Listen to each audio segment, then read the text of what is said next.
बिस्मिल्लाहिर्रहमानिर्रहीम। अस्सलाम वालेकुम। बर-ए-आज़म अंटार्कटिका के 10 मालूमाती और दिलचस्प हक़ाइक़।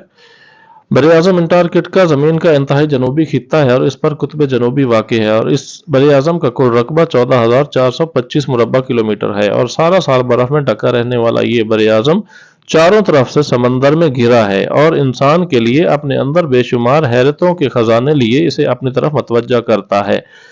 व्यूअर्स, आज हम इस वीडियो में आपको अंटार्कटिका के 10 ऐसे हक़ाइक़ बताएंगे जो जहां आपको हैरत में डालेंगे वहां आपकी मालूमात में इजाफे का बायस भी बनेंगे। नंबर 10, अंटार्कटिका में ज़मीन का सबसे ज़्यादा फ्रेश पानी मौजूद है। एक अंदाजे के मुताबिक दुनिया का 60 से 90% फ्रेश वाटर अंटार्कटिका में है और इस बर-ए-आज़म की सतह पर मौजूद बर्फ़ की तह 14 मिलियन स्क्वायर किलोमीटर पर फैली हुई है और बाज़ मकामात पर यह तह 4 किलोमीटर से ज़्यादा मोटी है, यानी माउंट एवरेस्ट की बुलंदी का निस्फ सिर्फ बर्फ़ की तह है और इस बर-ए-आज़म की ज़मीन का सिर्फ 1% हिस्सा ऐसा है जिस पर बर्फ़ नहीं है और बहुत कम इलाके ऐसे हैं जहां गर्मियों में बर्फ़ पिघल जाती है।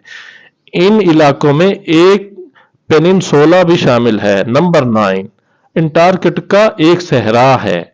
आप सोचेंगे कि इतना पानी और फ्रीजर जैसा दर्जा हरारत रखने के बावजूद ये सहरा कैसे हो सकता है। हम जब सहरा के मुतल्लिक सोचते हैं तो हम ख्याल करते हैं कि सहरा में रेत होती है और बहुत ज़्यादा गर्मी होती है, मगर ये बात टेक्निकली ठीक नहीं है क्योंकि ज़रूरी नहीं है कि सहरा में रेत और गर्मी हो। ज़मीन के वो इलाके जहां बहुत कम बारिश हो या बिल्कुल बारिश ना हो उन्हें भी सहरा कहा जा सकता है और अंटार्कटिका में मौजूद बर्फ की तह को इतना मोटा होने में 45 मिलियन साल लगे हैं और ये इतनी मोटी इसीलिए हो पाई क्योंकि अंटार्कटिका में इंतहाई कम बारिश होती है और पिछले 30 साल में इस बर-ए-आज़म के साथ पूल पर सिर्फ 1 सेंटीमीटर बारिश रिकॉर्ड की गई है। नंबर 8, ये बर-ए-आज़म कभी गर्म मरतूब इलाका था।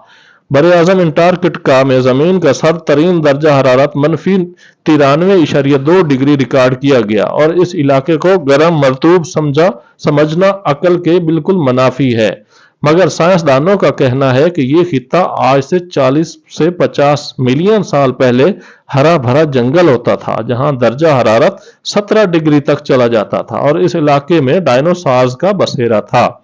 नंबर 7, इस खित्ते पर कोई टाइम जोन नहीं है। बर-ए-आज़म अंटार्कटिका को अपना कोई टाइम जोन नहीं है और यहाँ दिन और रात से वक्त का शुमार करना नामुमकिन है क्योंकि गर्मियों में 24 घंटे सूरज निकला रहता है और सर्दियों में रात ही रहती है और वो साइंसदान जो दुनिया के मुख्तलिफ खित्तों से इस जगह तहकीक करने आते हैं अपने अपने मुल्कों का टाइम जोन इस्तेमाल करते हैं। नंबर 6, इस बर-ए-आज़म में जिंदा आतिशफिशा पहाड़ हैं।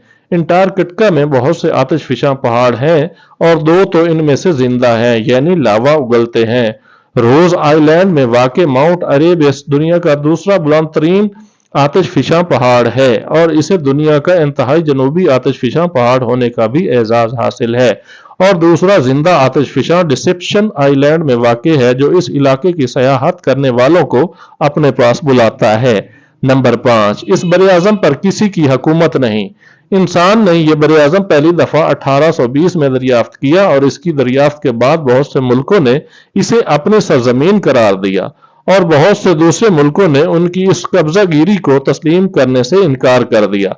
फिर 1959 में 12 मुल्कों ने एक मुआहदे पर साइन किए जिसके मुताबिक ये बर-ए-आज़म किसी की भी मलकियत नहीं है और इसकी जमीन को अमन और साइंस के लिए इस्तेमाल किया जाएगा। तब से अब तक 41 मुल्क इस मुआहदे पर साइन कर चुके हैं और इस खित्ते का कोई भी फैसला आपस में सलाह मशवरे के बगैर नहीं किया जाता।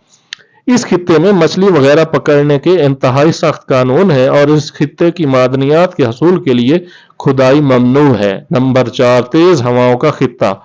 इस बर-ए-आज़म में हर वक्त खुश्क और तेज हवाएं चलती हैं और बाज़ दफा ये तेज हवा इस खित्ते के कई इलाकों में 320 किलोमीटर की रफ्तार तक चली जाती है।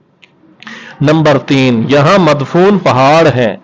इस बर-ए-आज़म में 9000 फुट तक की बुलंदी के पहाड़ हैं जो तकरीबन 1200 किलोमीटर पर फैले हुए हैं और ये पहाड़ सदियों से बर्फ की तह के नीचे दिए हुए हैं। नंबर 2, नर पेंगुइन सारा साल इस बर-ए-आज़म पर रहता है। पेंगुइन्स इस बरआज़म का परिंदा है जो यहाँ कॉलोनियों की शक्ल में रहता है, और इस परिंदे का नर बादशाह पेंगुइन गर्म खून वाला वाहिद जानदार है जो सारा साल हत्ता के सर्दियों में भी ये खिता नहीं छोड़ता। और इस परिंदे की मादा सर्दियों के 9 हफ्ते समंदर में गुजार कर वापस अपने नर के पास आ जाती है। नंबर 1, सुर्ख पानी की झील। 1911 में इस बरआज़म पर एक हैरत अंगेज वाकया नोट किया गया जब इस खित्ते के मशरकी हिस्से में ग्लेशियर पर सुर्ख पानी उबलता नजर आया, और एक अरसा तक कोई नहीं जानता था कि यह पानी कैसे सुर्ख हुआ। फिर 2017 में साइंसदानों ने इसे राज से पर्दा उठाया और बताया कि यहाँ ग्लेशियर के नीचे झील में नमक और ऑक्सीडाइज है। इस बरआज़म पर एक हैरत अंगेज वाकया नोट किया गया जब इस खित्ते के मशरकी हिस्से में ग्लेशियर पर सुर्ख पानी उबलता नजर आया, और एक अरसा तक कोई नहीं जानता था कि यह पानी कैसे सुर्ख हुआ। फिर 2017 में साइंसदानों ने इसे राज से पर्दा उठाया और बताया कि यहाँ ग्लेशियर के नीचे झील में नमक और ऑक्सीडाइज्ड आयरन पानी में शामिल है, और जब ये ऑक्सीजन के साथ मिलता है तो आयरन पर जंग लगने से पानी का रंग सुर्ख हो जाता है।